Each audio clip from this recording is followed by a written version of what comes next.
So hello, what's up mga ka-juniors? Ito na yung part 2 video natin para sa 4GG1 engine na pinaklas natin nakaraan. Sa part 1 natin ay yung crankcase or time engine cover gasket. Ayan o. Ayan yung oil seal, crankshaft oil seal, tsaka yung gasket. Saka ito yung liquid gasket na gamitin natin sa oil pan. Nagpabili na rin ako. So ayun, pinapalinisan ko lang dito kay Steve Roda, yung isang bata natin. Yan, tinuturo ko dyan kung alin yung mga dapat linisan, kasi sila yung ipapakabit ko nito para makabisado nila. So nandito yung isang bata natin.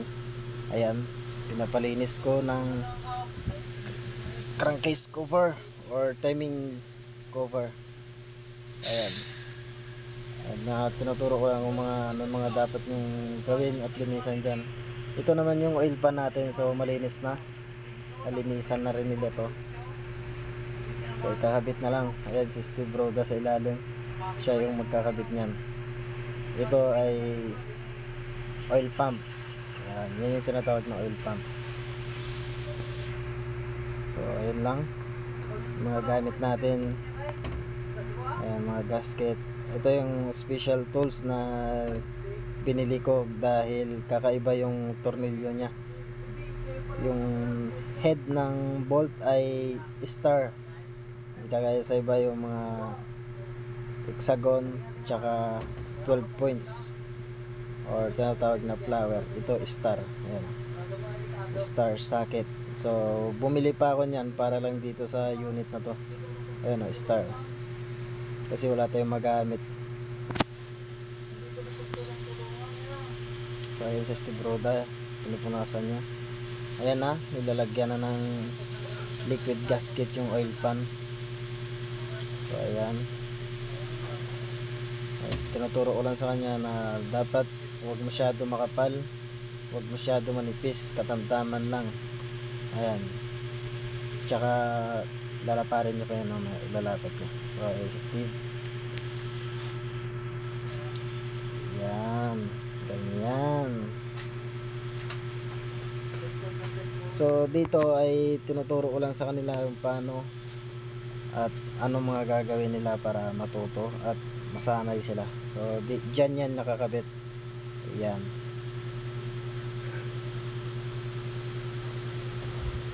So ayan, kakabit niya na yan.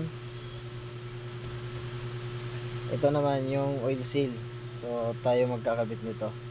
Ayan, pag nagbili kayo ng oil seal para sa 4GG1 may kasama yon, ganyan. Pero hindi yan kinakabit. Dapat nyo yung tanggalin, baka magtaka kayo or ikabit nyo yon. So tanggalin nyo yon, then ikabit nyo yung oil seal. Bago nyo ikabit, lagyan nyo yan ng langis. Yan, para kahit papano smooth yung pagpasok, tsaka hindi masira yung oil seal na ikakabit nyo kasi smooth. So ayan. So ayan, ikabit na natin. Then pagkabit nyo, tignan nyo yung sa kabila. So ayan, tignan nyo. Ayan, dapat pantayan dyan sa paikot na yan, hindi sobrang lubog, hindi kulang sa lubog, kasi meron yang guide, tsaka masisira yan pagka kulang sa lubog. So ayan si Steve Roda, lilinis niya na yung ano dyan. So ito, magkakabit na siya.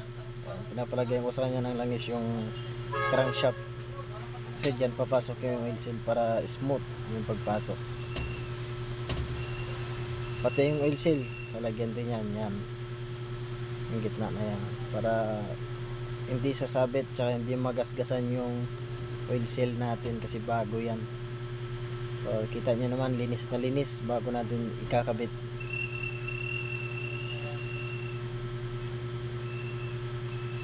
So yun, kakabit nyo na.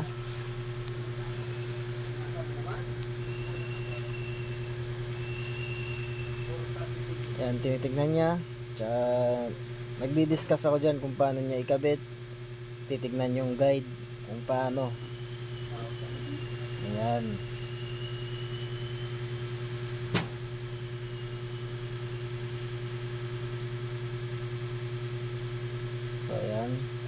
Yan yung hinawakan niya ay steering pump naman yun. Para sa steering, power steering. So ayan, dito nagkakabit na siya ng mga tornilyo. Then higpitan niya na yan. Ayan. Ang hawak niya na yan, yan yung star, yung head ng bolt. So ayan, hayaan ko naman dyan na mahigpitan niya lahat. Ayan. So antabay lang kayo. Then ayan, mahigpitan niya na yung mga bolt dyan na nakalagay sa crankcase cover. Ayun. Ayan, steering pump yan, yung tinuturo na yan. Steering pump. Diyan yan nakakabit. Yan. Ito, water pump. So, ayan, kakabit na ni Steve dyan. And, antabay lang kayo pag naikabit nyo na yan. So, ayun, magdi-discuss pa ako dyan pero hindi nyo naririnig kasi naka voice over lang tayo. So ayun, ayan, kakabitan ni Steve yung oil pump na tinatawag natin kanina. Ayan. So ayan ay may 3 tornilyo lang. Hindi kayo malilito dyan pag nagkabit kasi may guide po yan. Ayan, dito pag nag-assemble sila dito, hindi ako mawawala sa tabi nila kasi tayo yung nag-guide sa kanila para maging sanay sila or mabihasa sila sa trabaho na ito. Ayan. So andito lang tayo magantabay sa turo kung ano mga gagawin. Ayan si Jake Villarmino. Ayan, kinakabit na yung crankshaft pulley ni Steve.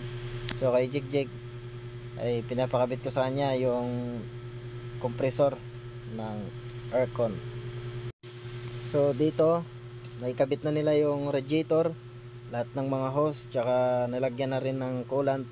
So ngayon i-start na natin para masubukan ito.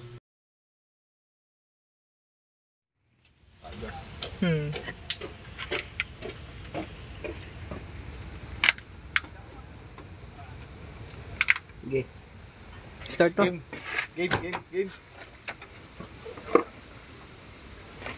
Beep. Check mo yung neutral ah. Ha? I-check mo kung naka-neutral.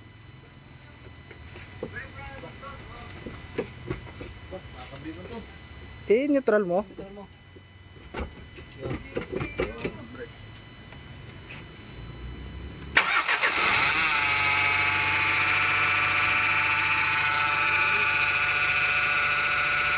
Patay mo muna. Abot ang ano. Tama. Ilay mo konti.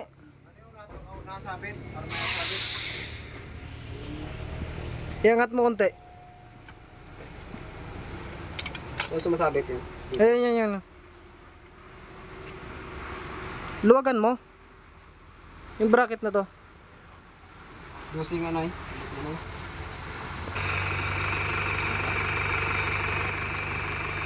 Pero alin?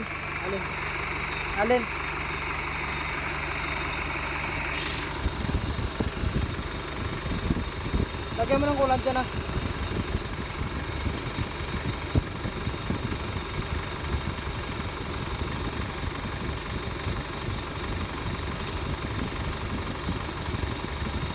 Sige, maglagay ka. I-shoot mo. Tatalsik na yung kulant.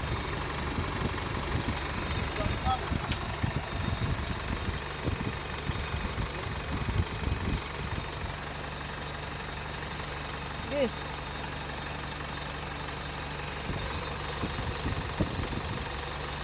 Okay na. Huwag